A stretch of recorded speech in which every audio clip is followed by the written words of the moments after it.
This is Mark Whitten. This is Adam MacArthur. This is Ann Yatko. This is Molly Chung. Hey everybody, this is Michael Yurchak. This is Daquan Wilshire. This is Lexi Nieto. This is Rico Fajardo, and you're watching. And you're listening to Spoiler Force Podcast. Set your heart ablaze.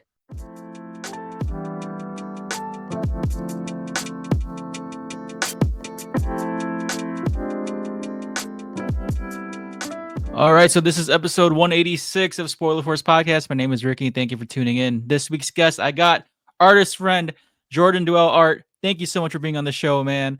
Dude, I'm finally glad that we're like doing this now, man. It's been long overdue. Yeah. Finally got the chance to come together. So yeah, dude, because like I want to let the fans know, man. Like I think the first time I met you and seen your like your booth, your art, and all that stuff was at Waifu Expo. I was oh man, you know my cousin Michael back in the day. Yeah, I think that was like last year or the year before, but you know my cousin Michael. So like I was helping him at his booth. You know, he's like, dude, like if you go around the artist alley, go check out Jordan, man. His stuff's really unique. And so like you had like I think you had a corner booth because like that expo was small. It was at a hotel. Yeah, so I walked around and I saw your stuff. And man, dude, your artwork is like. Yeah, yep. Very small. Like everything was like so close together. But yeah, your table, dude, like the first thing I saw about your work, man, the thing that stood out to me was like just how abstract it was. Like just like one of your prints. I think it was like the one with the hands. And then you just have like all your collages with like all the bright, vibrant colors, and then the ones that that stand out to a lot too were like the Pokemon ones that you've done, like all the big collages and all that. But yeah, man, that's the best way I can explain your work, man. It's just like it's very abstract and it's unique. But it's cool, man. I love seeing you like sell at conventions and stuff like that. The times that we've ran across each other, but yeah, for fans and the followers who might not know you, man, how'd you get started with art, man? How did this journey start for you? So man, long ago, I just picked up the pencil. Was a kid, did it for fun. Then eventually, as time went on, I went to performing arts school. I used to live in Buffalo, New York. So I've always had kind of a background in fine arts before anything else. And eventually, when I had moved here, I went to Booker T. Washington. And from there, I just honed the craft. And then went to college, went up to UNT. COVID hit, and then I really locked in on it. And now I'm able to travel, sell some artwork when I can. So that's about the gist. But I think just over time, I guess my themes have changed with art. It's leaned more so into fan art a little bit more recently, but I'm really willing to get back into doing my own original stuff, kind of going back to the roots of it. So that's what I'm planning on doing kind of after August. Nice. Okay. Yeah, because like I said, man, your original stuff is very unique. So like it's cool to see that, when you sell your original drawings or like your original prints, and we're always like joking with you, like raise those prices up, man, because you can make more money. Yeah, man. Yeah, and that was one of the things first starting, right? Like I think you never really know how to price your artwork, right? Definitely when you're first starting, because right, when y'all saw me at Waifu Expo, I think, man, I had only been vending for not even a year yet. So y'all had caught me early on, and I'm just like, man, how am I gonna sell this piece of paper? So, but yeah, man, good. It's I'm still trying to figure that out. Just how to keep it reasonable still, Yeah. But like I said, man, like your stuff's good, dude. Like I personally think that you could sell it for more, but man, the fact that people are willing to buy your originals already at your booths or at any convention when they see you, that says a lot, man. That speaks volumes. Oh yeah. But like, were you always drawing like anime type stuff, or was that something that just came along as you were progressing? How was that working for you? I was always drawing anime stuff. I actually stem more from video games.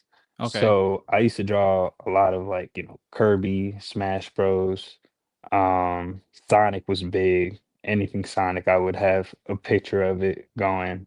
And then when I don't want to say when anime got more popular, but when it started to get a lot more mainstream, then I was like, okay, I guess I can whip out all the classics now. So then that's when I started drawing more Yu Yu Hakusho, Trigun, and then eventually started keeping up with the times and drawing more newer stuff. So, Yeah.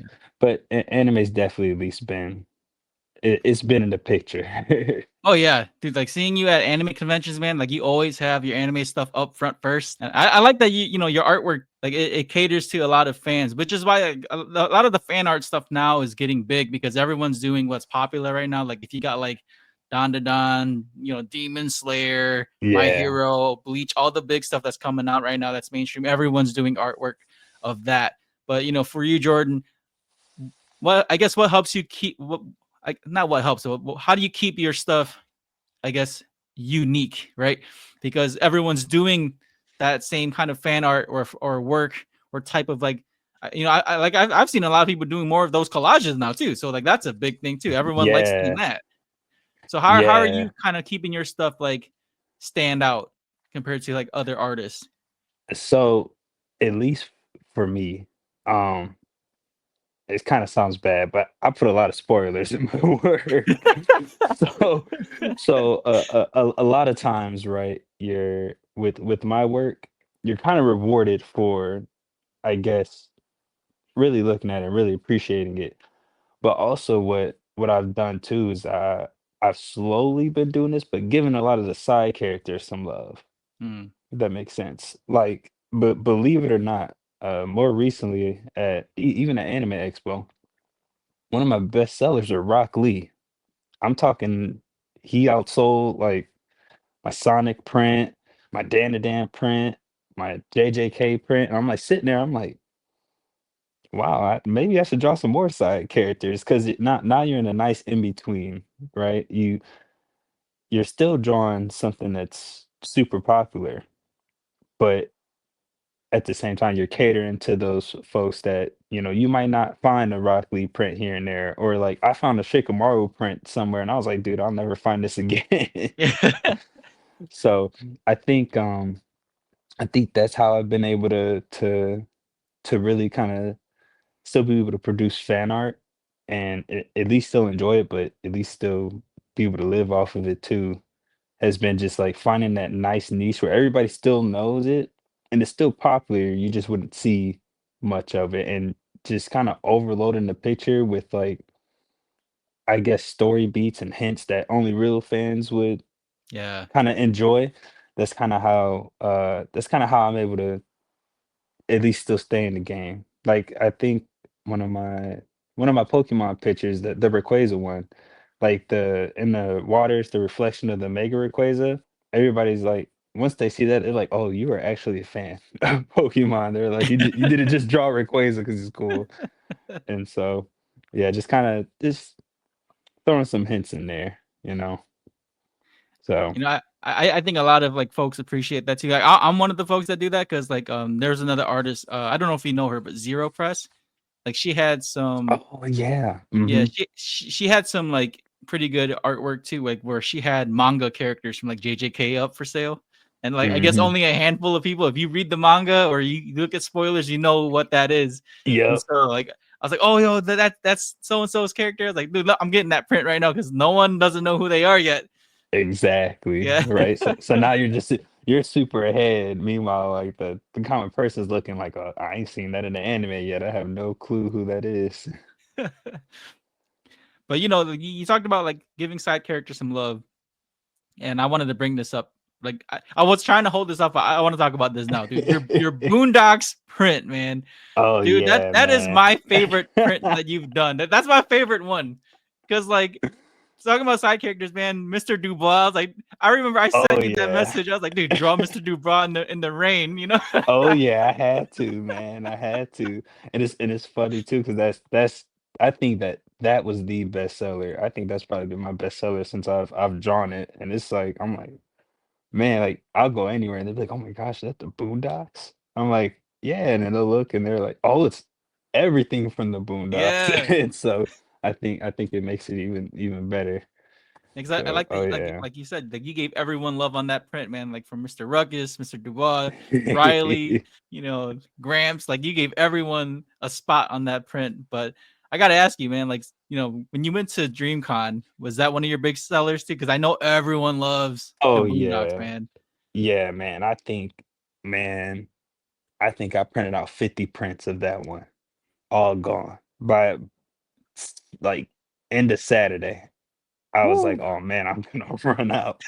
Yeah, it was that one. I had pre-orders up for some like a giant poster for it. Yeah, that one carried. That one and my hands one still Yeah. of one of my original ones. Yeah, those two, I think those ones are gonna age like fine wine. So Now, was there? I guess was there any prints that you've done that you didn't think would sell? Like I know that you put. Not saying that like you favor one over the other, but was there yeah. something that you did that was like you didn't think would do well and it did? Um is you probably won't believe me, but man, I wanna say one of the prints that I did really think was not gonna do as well was actually my Danadan one. 'Cause looking at it now, it's kinda overcrowded, right? And it's one of those things where I was like, "Man, maybe I did too much." But I actually wanna say my Kenpachi one. My Kenpachi one that I did, I think it's so I don't at least compared to, like, the rest of my, um, catalog, it's really safe. It's a really safe piece. Like, it's just Kenpachi in the middle, and then that's it. And for a while, I had did that one before the Thousand Year Blood War anime was really getting going. And so I was like, "Oh, man, only I don't know how many Bleach fans are really gonna want a Kenpachi one," but I was surely mistaken. I didn't know that he was that well loved. So that's probably one of the ones where I was like I did that one for fun at the time because I had just did that one after my Lugia print, and it held true, so I was like, "Okay, Imma have to do some more Bleach stuff too." Yeah, I know he's one of the more well loved characters, but I guess when Thousand Year Blood War arc started, he had like a big jump right away, and so like Yeah. I think honestly, I think that when it comes down to it, it's timing too, which is like when you release your print on a certain time, or like let's just say like if a hot episode drops and you just so happen to have a print of that character or that anime series, it's most likely going to sell regardless. Yeah. Yeah, man. I saw somebody make a post one time. They're like, "Man, being a convention artist is like making movie posters." They're like, you got to do it right when stuff is coming out." I was like, "Makes sense." There's another art print that you did I liked too was your duck one. I know you had like fans Oh do like a yeah. poll on it, and like you were getting background like suggestions from your fans on Instagram or on social media. How did you come up, like what gave you the idea for that one to give like ducks like an anime look for like the Man. protagonist? So I was actually coming off the wait list for Anime Frontier. And I was like, "Oh, man, I'm not gonna have time to do, like, a really elaborate fan art." So I was like, "Man, I guess I'll do a poll, and whatever happens, I'm just gonna draw it." And when I had did that poll, you're right, a lot of my original illustration does have animals and stuff in it, so I was like, "We're gonna keep it at least, you know, somewhat on brand."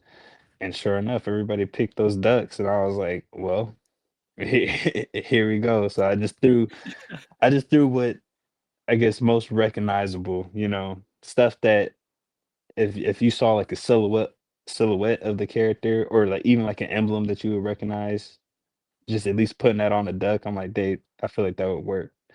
So yeah, it was just it's like I call the piece random ducks. It was as random as possible. I want to say that was probably my most on the whim picture that I've ever done right there. Well, I like that you kept the ducks like actual ducks, right? Like it wasn't like Yeah. cartoony or like like or like a bunch of side ducks, like Yeah. so, like you kept it like pretty real with, and then they just had like the anime twist to it. Like there was one with a Yuji, right, or a Goku looking one. So Oh like, you could yeah. recognize them by the clothes or by the hair, but like they still look like ducks. Yeah, I really had fun making that piece. Do you draw digitally too, and not just like on pen and paper? No, I'm strictly pen and paper. If I do digital, it's like some of my older pixel art stuff, or if I need some graphics for the brand, but it's still all pen and paper. So everything you see, it's I've either had the original or still have it with me. Oh wow, okay. Yeah, it's very few, or at least from what I've seen, there's very few traditional artists out there now. Everyone's doing like Yeah, the tablet and all that stuff now. So, I've seen like booths where like folks are drawing at their booth. If they're not yeah. like busy at their table or they're at their vendor booth, like they're making the next print. Man, I kind of that's the only thing that I want to say sucks being traditional artist because you can still draw at the booth, but I draw on such a big scale. It's like, man, having a giant 16 by 20 board behind already a pretty small booth, it's just doesn't work. So I'm like, man, sometimes I wish I did kind of learn how to go digital for the convenience of Right. being able to draw just on the go. Have you? I guess have you considered doing like I guess commissions at your booth too? Like I know that it because I know that you and was it your brother that helps you out sometimes, like where you guys sell at the table and stuff like that. But like I don't know, like have you had time to take on commissions at the conventions? Um, Yes and no. I want to say Anime Expo this past time was probably my first actual time properly doing commissions where I had a list, I had a timesheet, and that was thanks to Copic just allowing me to have time slots so I can kind of plan with my brother and be like, hey, I need you at the booth at this time. Because most of the time when we go to conventions, he's like, hey, I'm gonna run around. You got this. Thanks for the badge, bro. He's like, I appreciate it. And then I'm just sitting behind the booth the whole time. So if I ever can fully plan and be like, hey, through these time slots, I'll be taking commissions, then yeah. Because people are always asking. It's just more so like I can it's almost impossible to sell and draw at the same time. Yeah.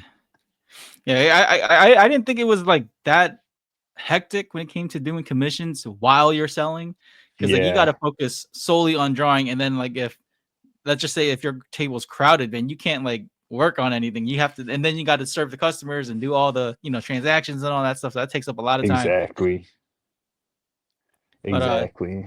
dude, speaking of Copic, man, like that's the markers, right, or the pens? Was that Yeah. how was that like, man? Because like you were at Anime Expo, I believe you traded your some or traded artwork with someone else too. How was that experience? Yeah, man, it was pretty fun. I mean, Copic had brung out a few traditional artists, and we just got to sign up for a time slot, and you would just post on your story, and they would have a little sheet there for you, come up and draw, and their booth is actually really big, so they were already kind of selling their product already to other attendees, but it would also kind of help the business itself too to be like, hey, those artists over there, ask them how they use the markers. You can even ask them for tips and stuff.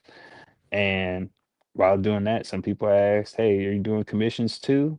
As well as just other questions, other art questions. So it was really really fun actually. I really enjoyed it.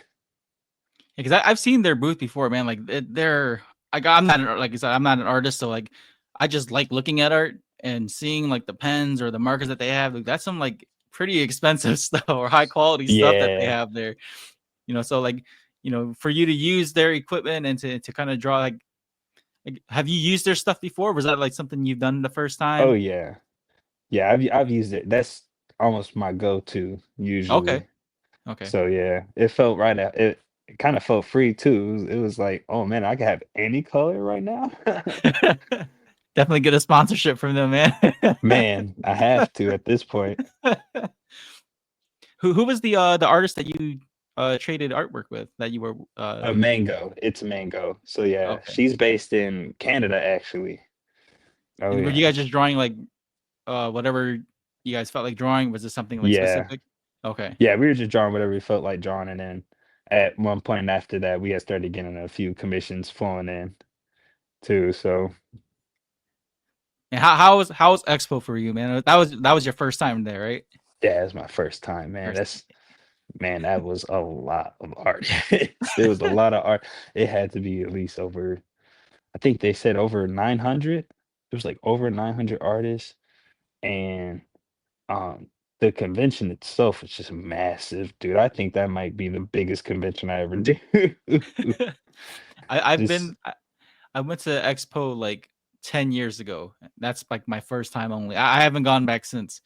Um, man, I kind of it's like a bittersweet thing, right? Because like I want to go back, but then I keep seeing just how big the convention's getting. Like, and the thing is, it's still at the same convention center, so like the crowd's yeah. growing, but the venue isn't any bigger. So like, man, I when I went 10 years ago, it was still pretty packed, but like seeing how it is nowadays, like I just can't. I don't know. Maybe because I'm getting old too, but I just can't do it.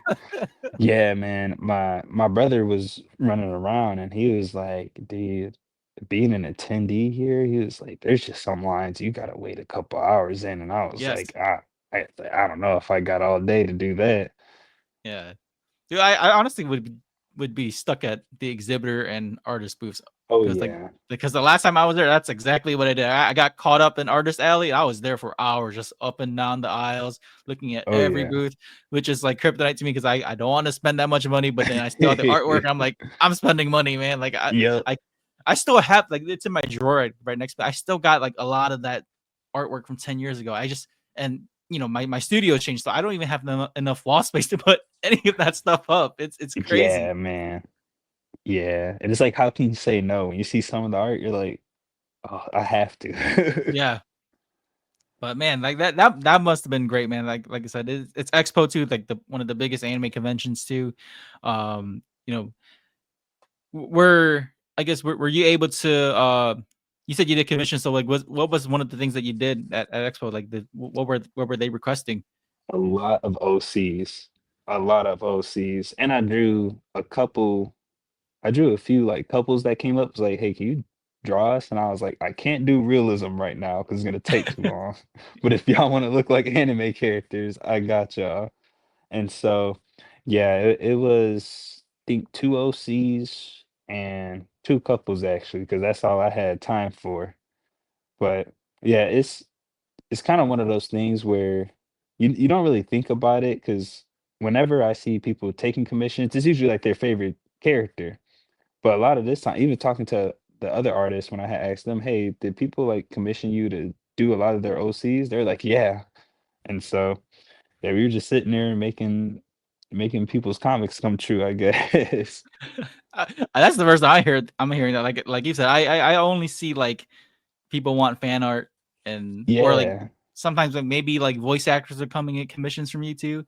yeah, But speaking of that, dude, like you just did a commission for a voice actor not too long ago, right? It was yeah. for like Jordan a Daima. Cruz. Okay, Yep. yeah, he was in Dragon Ball Daima, right? Oh yeah, he Yeah. played Mini Roshi. Okay, okay. So how was that?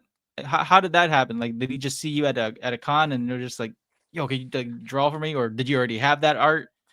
So kind of yeah, actually. So he's in the area already, but I had actually met him at KO Plus Con a long time ago. That was when it was at Asian Times Square. I think you and your cousin might have went there too. Okay, yeah, I think so. Yeah. Yeah. Cause at first my brother was there and then I showed up after. He was running the booth for me because I was at another event. But when I had showed up, um, he had commissioned me first for a Hell's Paradise piece that I had did last year for him of Senta. And so after that, he was like, I saw him at another event, the Anime District one, and he was like, "Hey, bro, I have KamehaCon coming up. I'm gonna need some work again." And I was like, "Okay, I'll take care of you." So yeah, that's how we got it rolling. We're good friends, and you know, whenever he's looking for a commission, if it fits the style, I'm like, dude, I got you. Say less. Nice. Yeah, because I saw you post that. I was like, okay, that's a more recent commission there. So I had to ask Oh about that. Because yeah, like yeah, I met him at surprisingly I met him at Waifu Expo too. That's the first time I met dude, for Jordan. real? Yeah, Oh that's the my first time I met god. him. Yeah, I met him there because he did one of the voices for like for Miss Kobayashi's Dragon Maid. So like I met him there, Yep. and then and then I think not too long after he was on, that's when he did Hell's Paradise, and I've been following him a little bit here and there, but I've been trying to get him on the show too because I've been trying to like get some more actors on the podcast too, but I don't know if he's busy or not, so hopefully he responds. But Yeah, uh, just gotta reach out. Just gotta reach yeah. out. But that's cool, man. Like, has there been any other? I know with Dallas having so many, or just Texas in general having so many, voice actors for Crunchyroll and all that. Has there been any other actors that reached out to you too besides him? Yes and no, but they haven't fallen through, mostly because it's kind of one of those things where schedules conflict. So it's like, hey, will you have time for this commission for, for this event? And then said event is during like when DreamCon or WeebCon is about to happen. I'm like, man, I don't Yep, think I'm gonna be able to get it done for you. So then yep. it's more so, is it gonna fall through or not? It just so happened, with Jordan, he kind of knows me already. And so he's like, hey, I know you're gonna need this much time. I'm gonna ask you right now for it.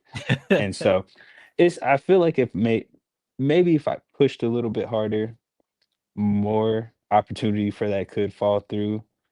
But I've just mainly been on like the, hey, let me see what events I can get into. I've been mostly trying to still keep my foot in the door at anime events and other events, other than trying to really lock in on more voice actors commission. So I'm gonna take most of the blame for most of No, those dude, not following through.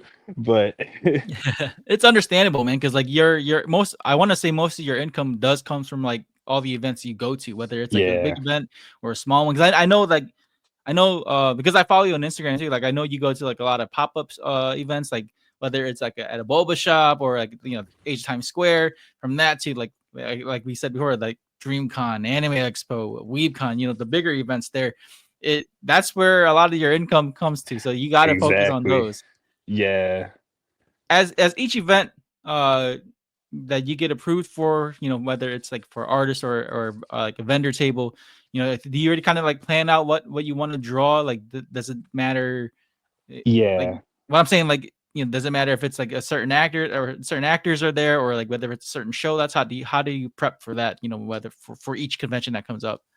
So usually, what I've learned and from the help of others, the smartest thing to do, is to always have at least whatever voice actor's character is going to be there, of course, have a print so that people can buy it and get it signed. But usually in themes, like let's say, if I'm going to a Comic Con, usually I'll try to do a Marvel piece or Star Wars or just something more Western. Whereas if it's anime, I'm gonna do, whatever hot at the moment or a Right. classic. So I usually try to at least have an overarching theme of it, just because business wise, I feel like it's smart. Like going to an anime con with the new Miss Marvel piece or something. Like I don't you think it's gonna you think it's gonna sell there, you know? Or, going to Anime Con with a original piece that maybe has cowboys. Like I don't know if that's gonna sell there. So I do try to keep it at least on brand to match it. And then from there I'm able to like kind of wire it down. Cause now that I have so much artwork, I do have a lot of like voice actor characters already. So then it's kind of getting back into, well, what do I want to draw now? And then from there, that's recently it's been more kind of like, "Ah, I think I'll do this, or I'll just finish up a series that I already had going already in the catalog. So Because I know that you have like a lot of work that you finish. So, when you're going to each, whether it's a Comic Con or Anime Con, are you like pre selecting which ones? Like, all right, I know this one's going to go, this one's going to go, this one's staying. yeah, I just recently had to start doing that because Okay. I've kind of learned that nobody's gonna flip through all 100 pages of Right. my artwork. So there's a few prints that might slowly start getting retired that I'm thinking about redoing them again. Like, man, I need to go back and redraw an Inuyasha piece and a Bayonetta piece because they actually still sell, but they're only usually like the last option. And I'm like, nah, there's no way.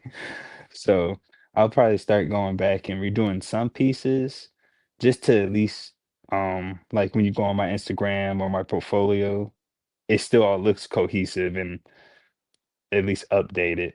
But a lot of the stuff I have is gonna slowly start getting kind of put away because again, I underestimated how much artwork I've done through the years.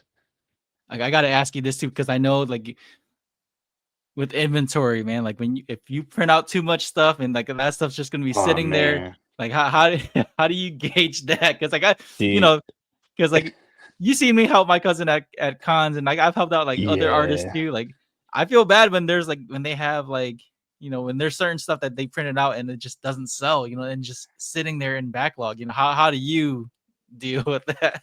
So man, at least so this is what kind of helps about doing the random pop-ups, right? A lot of my inventory is always at least moving, at least in my popular stuff. So if I do have a piece, like I'll say this, like my Boondocks print is something that I always know, hey, I'm gonna need 20, like 20 plus of, right? But I know that I had just did a Grand Blueprint. I'm like, man, I might only need like I printed only 10 of them and maybe only like 2 have sold. I'm like, well, that might be it. So I'm not messing with catalog. But what I do, I at least will leave I'll at least leave half of them at home. And I always keep at least 3 on me. And that's including the one in the book too to show. So so I try my best not to have too much overstock with me just because when you're traveling all that weight, it sucks. Even if I'm setting up by myself, that's an extra trip to the car going back and forth if I got all these stocks of prints. So that's what I do. I at least at minimum try to have at least 2 or 3 pieces on me of almost all my work. And the stuff that I know is gonna sell, it's at least 10 plus. Dude, I hate setting up so much at conventions. Like it's fun to get in early, Yeah. but it's such a pain in the Yeah. ass to set up, dude. It's terrible. Like or at Y least I'm just yeah. glad I don't have a booth. But like when I had to help my cousin set up, man, like we had to, make sure it's even, make sure we fit in the artist space. Sometimes like the booths are smaller than what we expected, Mhm. and then like nowadays everyone has like kind of like that same setup now where it's like it's more of a hype thing, right? Because like you want everyone to see your stuff from afar, so like, you got stuff that's like sitting up really high instead of like really wide, unless you Oh, got yeah. like an exhibitor table. So for you, man, like is that something you were going for too, like just keeping stuff kind of like high up so that folks can see as they're walking around the con? Oh, yeah. That's like the goal, man. Because again, you see so much stuff, you're like, I like, sometimes you gotta look up and you're like, "Oh, man, what's that over there?" So and also too, for me, since I'm tall, just having everything really short to the ground, I look kinda goofy behind the booth. Like, at Anime Expo, there was a height requirement, and I was like, "Oh, man, I'm gonna need a whole new setup because I spent the past 2 years being like, "I need to go higher." Right. And then now they're like, "Oh, nah, bro, it's 7 feet and that's it, you're cooked after that." So, man, I'm like you probably saw in the pictures, like, that little booth, dude, you could only see me in, like, that tiny hole right there saying, "Hey, guys." So, And it's man, that's rough. yeah, dude, so I always prefer to go higher. I'm just like, man, they can see you on top of the mountain, but going small like that, I think it does depend on what you're selling. But at least for me, I felt claustrophobic behind the booth, man. I know you're also like kind of venturing out on more to not just prints, right? Because I know a lot of artists now they're doing like whether it's Yeah, pins or notebooks, but you're doing more like t-shirts now. So what kind of made you go yeah. to printing like t-shirts and even hoodies? So what caused it in the first place was I played myself. Long story short, I played myself and I oversaturated DFW. So for a while, right, when I was going back to Asian Times Square and Denton and all types of cons, the problem I kept running into was like, yeah, bro, we got about 5 of your prints already. And in my head, I'm like, oh man, oh no.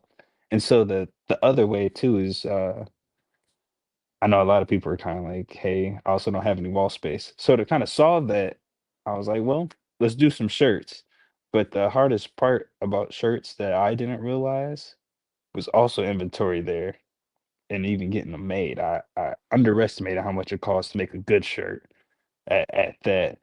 So going from, making a print, you could do that in seconds, right? And it's cheap. It's just paper and ink. To with the shirts, you gotta wait to get, your back print delivered to you. You gotta find where to get wholesale shirts. You gotta find people who can kind of take care of you to make sure that I'm not about to pay an arm and a leg, right? And then have to charge people an arm and a leg just to make a profit. So what inspired the shirts was just more that I oversaturated myself and I still wanted people to have my artwork, but some people would just rather wear it other than hang it up. And so from there I have two different shirts now. I have like the premium shirts, which is the embroidery and the back print. And then I just have my and this is more recently new, like my sublimation shirts, which I kind of keep them more as a pop-up because again, I don't want to say they're cheap because they do last. It's just more so it's more accessible, I guess to put it that way. So yeah, just trying to put my stuff on different things and still keep it fresh because again, with all of the catalog that I have, right? I feel like only so many people are gonna want it on a print form. So Yeah, I think with with conventions always things are always changing. Like it's not just always going to be prints that's selling. And I've noticed too. Like I've seen a lot of yeah, folks are buying pins now. Pins, stickers. Kind of the more cheaper things because not everyone has the money to buy like $60 prints or like even exactly. 25, $30 prints. Folks want to kind of just have something easy to carry. Or like like you're printing the shirts. They want something to wear. That's something that's just easy to have.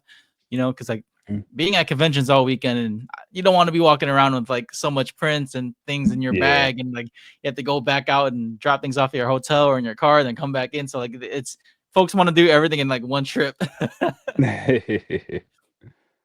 With these conventions that you've been going to, man, I gotta say which one has been like aside from Anime Expo, which one has been like the one that you enjoyed the most? Oh, definitely DreamCon, man. Dream. That definitely DreamCon. I don't even think it's close, man. They were in It's that Houston this year, right? yeah, it was their first time in Houston. It was still a blast. So DreamCon is always the one I'm like, oh, I pray I get in again. And you went on a good year because that's the first time in Houston at a bigger convention center. Because Yeah, the last time, or at least when I went last time, it was at the Arlington location, and yeah, that convention space is small, and I'm surprised that like they still hosted it there because it was crazy packed when I yeah, went. it was. Yeah, I had went as an attendee. Man, I enjoyed it so much. That was also one of the things that kind of made me get in the vending. I was like, oh man, you could sell art here. I wonder how good I'd do if I showed up here. And then when I had signed up, that's when they went to Austin and their event. I guess it just blew up after that because it kept getting bigger and bigger. So, nah, DreamCon's the one, man. Yeah, dude, it's they're like what 4 or 5 years in only, and Yeah, it's crazy, like, the guests that they've pulled, the traction that they're getting, whether man. it's from, like, social media, musicians, uh, like, live actors to voice actors, like, cosplayers. It's the community that they bring in for their event for that weekend is insane, and, like, see how fast tickets sell out, like, 'cause I think Yeah, they sell tickets, like, during certain time slots, and then if you miss yeah, out and on then it, that's then you it. yeah, Yeah, you missed out on and it. then that's it. For a lot of people that go there too, sometimes that's their only con of the year.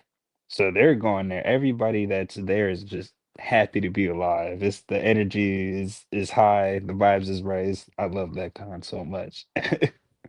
Have you had the chance to meet, the RDC guys I know you being at the booth and all being busy, but have you had a chance to meet them or run into No, them? no, I haven't gotten well, actually, yeah. Actually, yeah, I actually ran into Mark in the parking lot, and that was when I had just finished the Boondocks piece. He was like, "Oh snap, you drew that?" And I was like, yeah, man.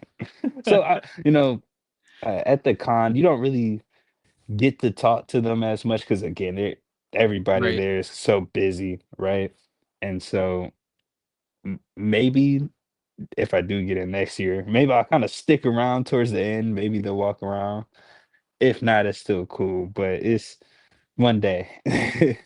It's definitely harder as a vendor, man. Because like Yeah. when I met them in 2022, I was helping JJ with Onigiri Graphics. I was helping her because she got accepted to DreamCon at that Arlington location.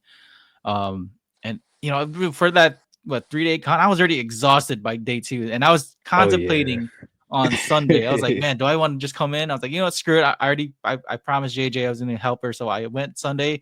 I got lucky as hell, and I met like most of the RTC guys because they just randomly came out and were like, I think they were Yeah. trying to push the rest of the sales on like their shirts or whatever they had left. And oh, I have it on my TikTok, dude. It was so wild. People were like cramming up to the table, like like shoulder to shoulder. Like I got lucky. Like I was just waiting around in that area, and they just showed up. Like holy shit! I just took my selfies with them and I left. I was like, yep, Yeah. I'm done. Yeah, in and out. Yeah, it's wild, man. Like and it's hard to. I think like there were some guests that were like kind of hard to identify too. Like Caleb City was walking around, but you couldn't Oh tell it was yeah. him because he had like a mask on. And it wasn't until Yeah. he took off his mask where you noticed him, and that's how I saw him. Because I think he took a picture with someone right when he like took off his mask, and like he was close by. And I didn't want to be like that weirdo, but I was like, dude, it's Caleb City. Let me get a picture with them. I'm out. So I went up to him. I was like, can I get a quick picture with you, bro? Took a selfie and I dipped. I was like, yep, I'm good. Yeah, man. And you know what's even crazier? I feel like the convention is so big now. I wouldn't even know if they were walking around because it's so many people. Like it would be a huge crowd around them. I don't Oh even think yeah, they'll be dude. able to get through. So Dude, like that's also why I may not have caught them like that because they may not even walk around the convention like how they did in the no, they're Arlington definitely one. like in the green room area or like in like the Yeah. back areas. And the thing is, too, they dress so casual, you might not even notice them. That honestly, like that, I think that's the Yeah. only way. Like, unless you really know how they look like, they dress so casual that if they walk past you, they walk past you. Like you won't notice them. Like that's what's crazy about like that convention. Like a lot of the like I said, they don't have like some super noticeable faces there, right? Everyone kind of just looks like an influencer or like someone, someone that just doing media stuff. Like you don't really pay attention to that, and they kind of just walk by you. And like, for me, like I said, like I didn't notice them until like I thought about it. I was like, holy shit, that's them. So unless you're like crazy fans for them, you will recognize them. But from my experience, I got lucky and I saw them. In Oh all yeah. honesty, I probably wouldn't have noticed them if I was just like if they just walked past me. I would not have noticed them. I probably thought they were like another attendee, or like I was like, oh, that's probably someone like another like an invited guest, that that I didn't know. But that's the plus side, right, of being an artist or like being part of like the vendor crew. Like you come in early, you might like how you ran into Mark. You run into them early on, and you're not waiting in line like the attendees. I think that's the only reason I helped because I wanted to get in the con without like having to wait in line. That's fair. That's fair. So with again on the topic of conventions, man, like what are some that you plan to go to this year? I know that you said you had some stuff in August, so not to go too far ahead of your schedule because I don't I want folks to think like. yeah, I think I have well, I do have Bell County. I'm trying to see if I want to do Nostalgia Con still, but after that, man, I think it's gonna be mostly art festivals. Okay, are those So more I'm like the 1 day events? yeah, like Arts and Goggle in Fort Worth. Yeah, Okay. that one's a one day, but it's long, man. They're like that one is 12 hours. I was like, Oh shit. and it's outside. Oh man, that's yeah. In that So Texas heat. Oh man. yeah, so it's gonna be a lot of those, and hopefully if I can get into Anime Frontier or Holiday Matsuri over in Florida, I think those ones might wrap it up there. But if any other cons pop up, then we'll see. But it's just about if I can get into artist alley or not. I don't think I'm comfortable with an exhibitor booth yet, but Okay. but artist alley wise, if an opportunity pops up, I'll definitely be there. Are you selective with which cons you go to, or do you kind of just like whatever fits Yeah, your schedule? yeah, I've been getting a little bit more selective. Definitely Okay. now I have a family and stuff too, so it's more so I get it now why artists would be like, is it worth your time? Like Yeah. you'll make your money, but will it be worth your time? And that's kind of when I've started getting more selective. So Yeah. I know you focus a lot on like the Dallas area. So like is that kind of like where you want to just stick with instead of like branching out to more like out of state events? yeah, I'll do out of state if I can keep, you know, my budget at a reasonable price, but man, just traveling right now, and Yeah. that's kind of the tough part about if you do get in last minute or you come off the wait list. Right now, you're just kind of you got really bad pickings of whatever's left. Sometimes it can be overpriced. Sometimes you just might not be in the best area, but um yeah, but if I can plan it out, then I definitely will always travel. But for now, this all of Texas is the playground. That's home base. So anything Yeah. in Austin, San Antonio, Dallas, Houston, I'm like, oh yeah, that's home base. We need to make sure that we're there. That's the one thing I like about Texas, man, because like I'm back in Michigan, so there's not like there's events here, but it's not like Texas where like there's one every weekend practically. Cause Oh like yeah. because like when I was still living there, dude, like I didn't have to worry about like meeting certain guests or going to certain events because I would just be like, oh, I'll probably run into them at another event, like which will Yep. be like the next week or two. But coming back home to Michigan, man, like the recent event I went to, like uh Brian Donovan and Skip Strelick was just there.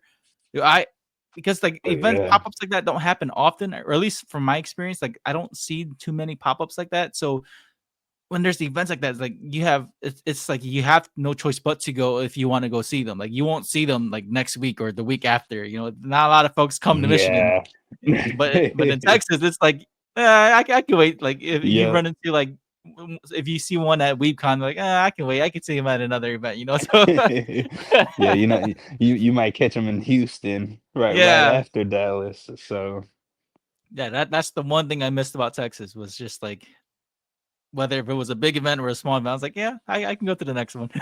It wasn't a big deal for yeah. me. So as we wrap things up here, Jordan, I just want to say thank you for your time, man. Like it's been fun having you on to talk about your artwork and your con experience and all that, man. Uh, was I guess just like some last minute things here, man. Like to see that you've improved so much these past few years, man. I honestly didn't think you were only doing this for a few years. I thought you were doing this for a while. Um, Nah, but I'm still a newbie. I feel like even still now. but having this experience, man, what can you say for like? Because I know that there's folks who want to venture into art and all that stuff too. What can you say as someone who's you've got experience now? So what can you say to beginner artists or to anyone who wants to do like vending at conventions? What advice would you give them? Always, I think my first advice that I tell people is always move respectfully. I know it sounds super corny, but that goes a long way. I think part of the business is it is about who you know, but sometimes, man, just being able to be good friends with other artists, they'll also help you out too. Even other exhibitors too, they'll always help you out because a lot of times, right? As an artist, you kind of only see the one side. It's like, okay, if you draw, if you're good enough, you can get into anything, which is not necessarily the case. Sometimes you do need a little help. And in a sense, that can also provide you with opportunity because they might know somebody that can get you, a commission for a voice actor. They can even help you improve as well. So when I say move respectfully, it's just more so you're willing to listen, you're willing to take criticism, and you just you're pleasant to be around because then from that you'll get you'll get honest and real answers. Because that was one of the few things how I felt like I was able to improve. I was like, hey man, you know, I'm not trying to come off weird or kind of thirsty, but I'm like, hey, how can I improve? And kind of get to a more professional level and be taken seriously. And that was one of the things because a lot of people, right? If you're not moving respectful or in a sense, nobody's gonna want to help you. You know? So that's the first thing I told vendors is just be respectful to your peers, anybody you speak to, just be respectful. And I think my second thing would be to move with confidence as well. So just not being afraid to sign up, whether you have only 5 prints or you have 1,000 prints, but just having the confidence as well. I think those two things, I think you can make it. That's some great advice, man. I agree with 100%, man. Like, honestly, sometimes you gotta, keep your head down and be humble, man. Like, that's how you get help. And Yeah. I've like, I'm saying this because I've seen you make your moves. I follow you heavily online, and when I do run into you at conventions, man, I'm always making my way out, making time to come see you, and whether it's you or your brother, or just to make sure you guys are doing good at conventions, man. I wish I can be back in Texas to see y'all again, man. Hopefully, I can see you guys soon. Oh But yeah. dude, I love seeing what you're doing, man. Like you're very inspirational, man, and I keep it up, dude. Like I said, get those prices up. I know folks will still buy your stuff.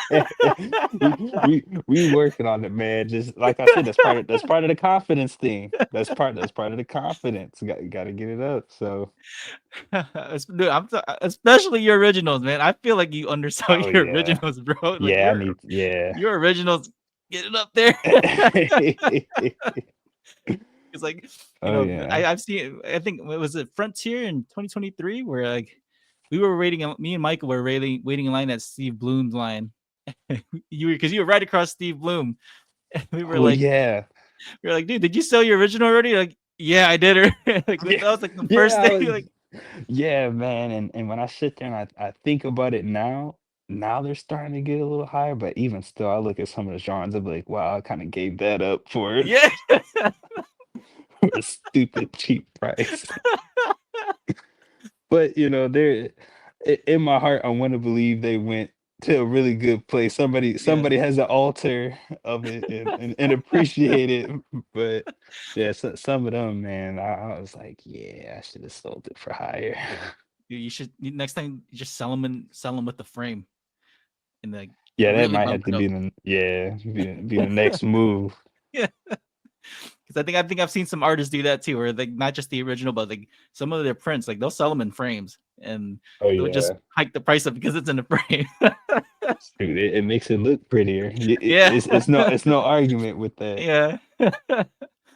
Well, dude, it's been fun talking to you, man. I want to have you back on the show soon, man. Once you Heck get yeah. more of your convention stuff in, get some more convention experience, and we can talk about that, man. Because like I said, I'm so glad to see you making these big moves, man. From DreamCon to Anime Expo to Frontier to all, whether it's like those big cons or the little pop-up events. I'm so glad to see you making these big moves, man. I hope nothing but the best for you, man. Thank you, man. I appreciate that, bro. All right. So, one last thing for folks who want to follow you, how can they do that? You can follow me on Instagram at Jordan Duell Art. My website's in the bio, and everything that you need to contact me with is also on the website as well. So And I'll have all that in the description and the show notes and the links and all that there. So go follow Jordan, go purchase his art, get some shirts in too. I got to get myself a shirt too. I'll buy a shirt from you. I got to go through oh and look, see yeah. which one I want again. Go buy the Boondocks print because that's my favorite. I'm recommending that to anyone who's listening to this. Oh Get the yeah. Boondocks print, man. Because like I said, I like to brag a little bit. I threw in that little hint. I was like, "Yo, draw Mr. Duval in the Oh rain." yeah. So go buy that Boondocks print. But man, this is it's been fun. This is episode 186 of Spoiler Force Podcast. Go follow Jordan. Go buy his art. And we'll see you guys on the next episode. Thank you guys, and have a great day.